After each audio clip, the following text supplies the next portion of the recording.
Few months ago, I made a point that if you are still watching these videos, not only are you a diehard fan, because listen, if you're here with 11 games to go for a team that is 5 out of the division and 3 out of the wild card, you're diehard. You can say you're not, but you are.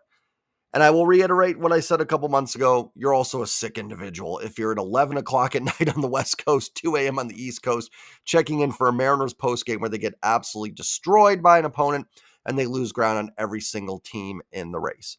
You're sick. I'm sick too, but you're sick if you're still here. What is up? What is going on, everybody? Welcome back and welcome into Seattle Mariners post-game recap.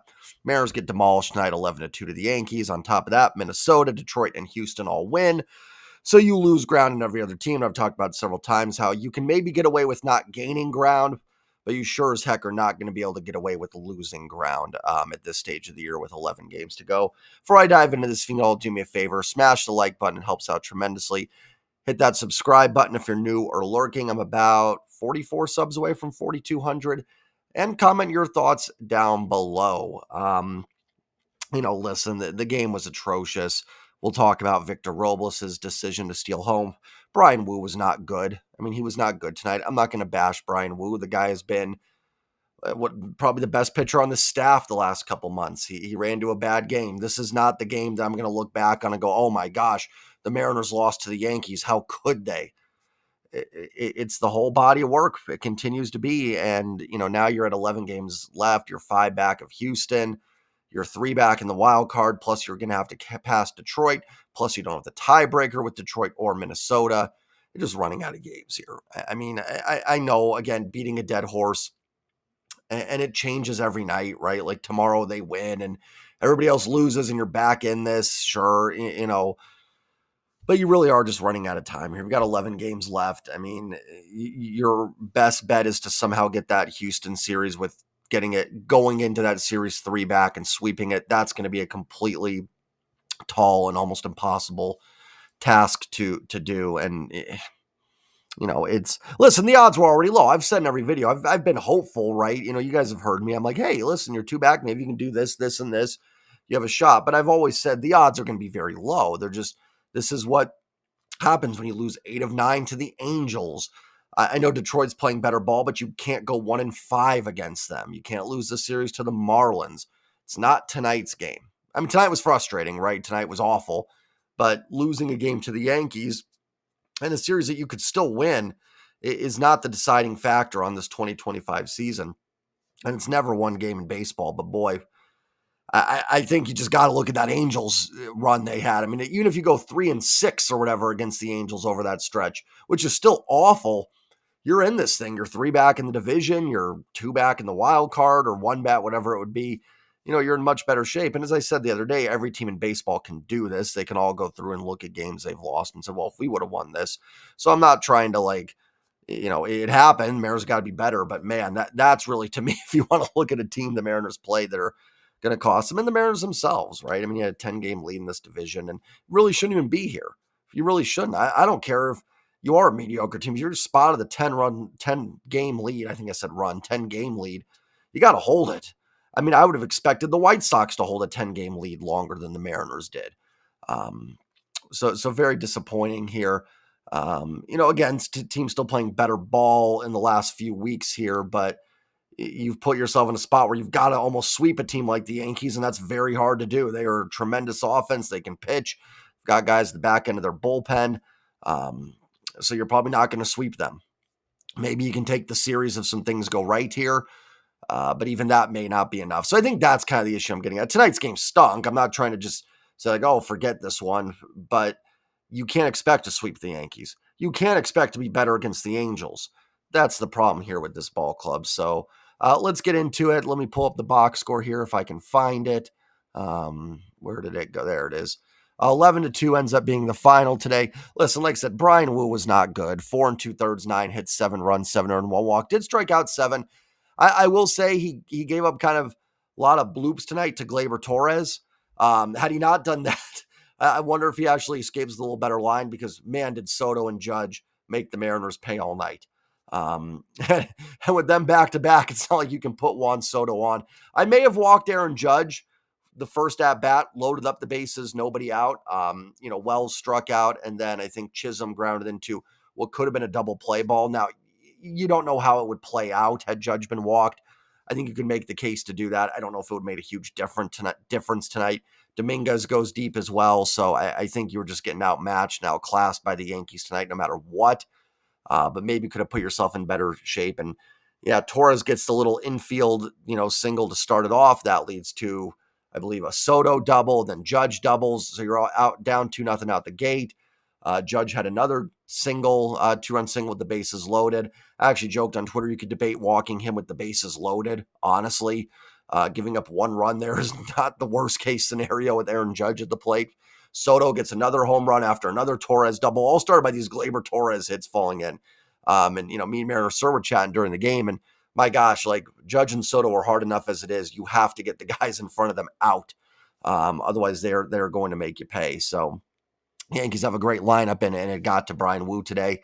Again, I don't think he was probably as bad as that line shows overall, but certainly wasn't good enough tonight. But again, Brian Wu has been so good this year. So good. You can't expect, again, I go back to the other other games that they've lost this year, because you can't expect it to roll out and, every start be 7 innings, 1-2-0 earned runs. It's going to happen eventually. It's unfortunate it happened tonight, but it is what it is. So, I'm not going to sit here again. Wu was not good, but he's been so good this year. He's far from of a problem with this team. A little surprised they kept Austin Voth in as long as possible. He did not have a good outing, gives up 3 runs, 2 walks, no strikeouts. Kind of seems like at that point, you just go to Diaz and let him finish this game up. Voth has been pretty good this year. You'd think you'd want all relievers on deck. So I was a little surprised that they used Voth for how many pitches did he end up throwing? He ended up throwing 26 with only 11 strikes, which is not good. But he's probably down tomorrow, possibly. I mean, not the end of the world, but a little surprised they went to him there instead of like a Bizardo. Diaz goes 2 1/3. Nice job. Eats up some innings for the bullpen. And Leo Rivas with a shutout inning in the ninth. I feel like a lot more position players are pitching shutout innings now. I think it's almost there's a couple things, right? Like teams are so far ahead, guys are just swinging for the downs.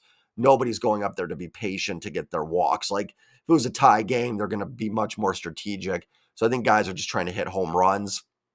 So they end up getting, getting themselves out essentially. But nice job by Leo Rivas pitching that shutout ninth inning.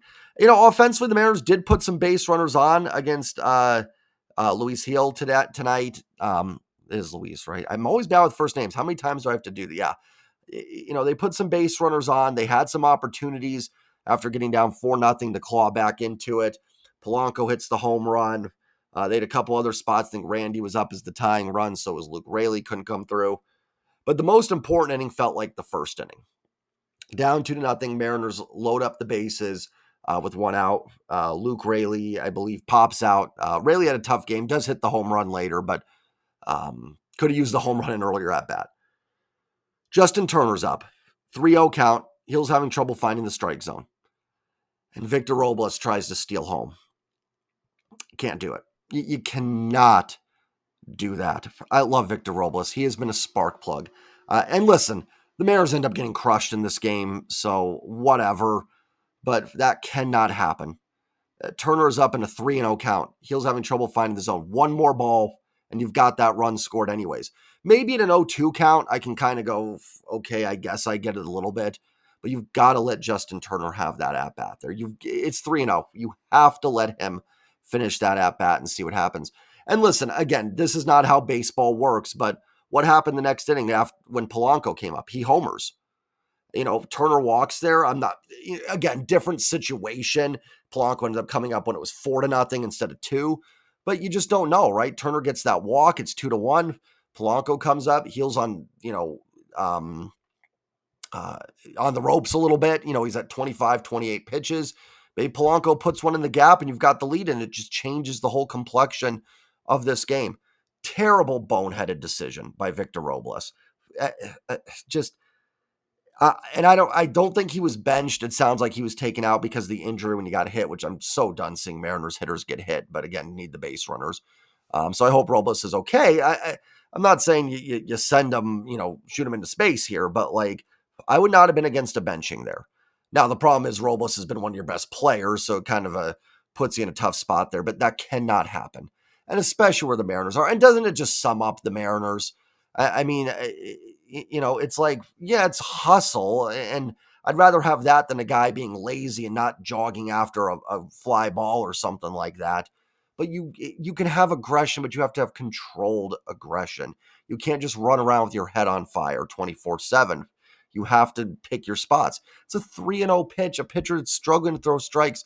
At least wait two more pitches. And I get what Robles was looking at. You see where he's standing. I kind of get where he thinks he could make it there. And again, I'm probably spending too much time on something than an 11-2 game, but that cannot happen. And it could have changed the whole complexion of the game. You never know. You never know what happens. And listen, maybe Turner ends up making out. Maybe he'll bounces back, throws strikes, and he gets him out. Then so be it. But I just don't like that risk there. That run isn't even like the tying run or anything. It's the first inning. Like, why are we doing that there? I'm sorry. The only time I ever would support stealing home, and listen, had he made it, I'd be like, oh, hey, look at Robles. But man, if you're not 100% sure you can make it, you need to stay on the bag. So boneheaded play cannot happen. It did happen. And, once again, the Mariners lose, but the big picture here is it's just, you're running out of time. I think the only thing, honestly, I will still say the AL West is still probably crazy enough your best path, but the only way that's possible is if you can get to Houston 2, 3, maybe 4 back, sweep it, and then hope that something happens that last series of the year. I really think that's the only path. And again, I know some people I've had people messaging me like, well, Jay, I don't think that's I'm like, I agree. I don't think it's going to happen either, but that is your one path. I'd probably give that like a 7% chance of happening, but that is the path here. And that means, you're going to have to bounce back and beat the Yankees here, which is going to be really tough. Then you're going to have to go to Texas, who is, not playing great ball, but still tough. And that's, Houston's going to have to lose a couple games and you're going to have to gain ground here within the next 5. It's going to be really hard, but I think we're kind of seeing the end here. And a little bit of a final fury from the Mariners. They won a few in a row. And again, maybe they bounce back, win the next 2, but don't see. Let me get into the rest of the box score here offensively. Obviously, Robles hit by a pitch. Garver came on, pinched hit again. It sounds like it was the injury. I'm not sure if it was a benching or injury, but they said on the broadcast that he was removed because of the injury. So I'm assuming that's what it was. Listen, if he was benched, that's between Dan, the team, and Victor. It doesn't need to be aired publicly as far as I'm concerned, but it's definitely someone I have a talking to. And you can even see Justin Turner's face. He was just kind of like, you kidding me? So, stuff like that just can't happen. Rivas was 0 for 1, pinch hitting. Julio 4 for 5, double, 3 singles. Nice finish here for Julio. Hopefully that's something that carries into 2025 for this Mariners team. Cal was 0 for 3, did walk twice. Randy 0 for 4, the walk. Rayleigh did have the home run. It would have been nice if that home run happened earlier in the game, not when it was 10-1. Turner, nice game again, 1 for 2, double and a walk, and might have had an RBI walk if he was allowed to finish that at bat. So again, I will say Justin Turner has kind of been as advertised. He's been what you were looking for out of first base. He's kind of given you what you've needed. I think it's been a nice acquisition. It's not someone I'm really interested in bringing back next year. But I've been wrong on a lot of things with the Mariners, but I did talk about Turner being a guy I liked. And I think he's done a nice job. So, one tip of the cap to Jay if you want to. If not, I get it. I also told you the Mariners would win the division this year, so who knows? Dylan Moore pinched hit, was 0 for 1. Polanco 1 for 3 with the home run. Urias, I guess I don't remember him getting a hit, but I guess he had 1 for 1. JP awful 0 for 4, and Rojas had a hit 1 for 4. 9 hits, 4 walks. They had some base runners. They had chances to get back in this game early on. The offense does continue to be better. Didn't get the runs across, but we're able to get some base runners today. But pitching lets them down today. Tough against Soto and Judge. If you can get Soto and Judge out, I think it's a lineup you can manage getting through. But if those guys are punishing you, man, you are in for a long, long day, long night, whatever adjective you want to use to describe it. So it's winding down here.